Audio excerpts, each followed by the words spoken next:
पति पत्नी का सच्चा प्यार। एक आदमी ने एक बहुत ही खूबसूरत लड़की से शादी की। शादी के बाद दोनों की जिंदगी बहुत प्यार से गुजर रही थी। वो उसे बहुत चाहता था और उसकी खूबसूरती की हमेशा तारीफ किया करता था। लेकिन कुछ महीनों के बाद लड़की चर्मरोग स्किन डिजीज से ग्रसित हो गई और धीरे धीरे उसकी खूबसूरती जाने लगी। खुद को इस तरह देख उसके मन में डर समाने लगा कि यदि वो बदसूरत हो गई तो उसका पति उससे नफरत करने लगेगा और वो उसकी नफरत बर्दाश्त नहीं कर पाएगी। इस बीच एक दिन पति को किसी काम से शहर से बाहर जाना पड़ा।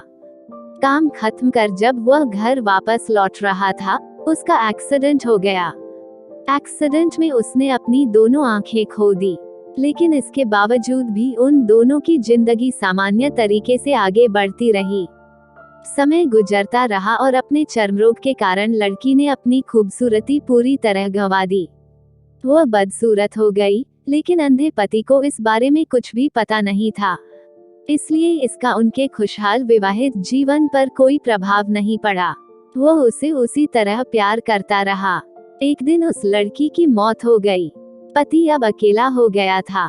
वह बहुत दुखी था। वह उस शहर को छोड़कर जाना चाहता था। उसने अंतिम संस्कार की सारी क्रियाविधि पूर्ण की और शहर छोड़कर जाने लगा। तभी एक आदमी ने पीछे से उसे पुकारा और पास आकर कहा, अब तुम बिना सहारे के अकेले कैसे चल पाओगे? इतने साल तो तुम्हारी पत्नी तुम्हारी मदद किया करती थी। पति ने जवाब दिया, दोस्त, मैं अंधा नहीं हूँ, मैं बस अंधा होने का नाटक कर रहा था, क्योंकि यदि मेरी पत्नी को पता चल जाता कि मैं उसकी बदसूरती देख सकता हूँ, तो यह उसे उसके रोग से ज्यादा दर्द देता।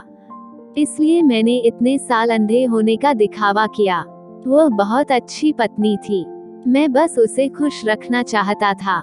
सीख: खुश रहने के लिए हमें भी एक दूसरे की कमियों के प्रति आंखें बंद कर लेनी चाहिए और उन कमियों को नजरअंदाज कर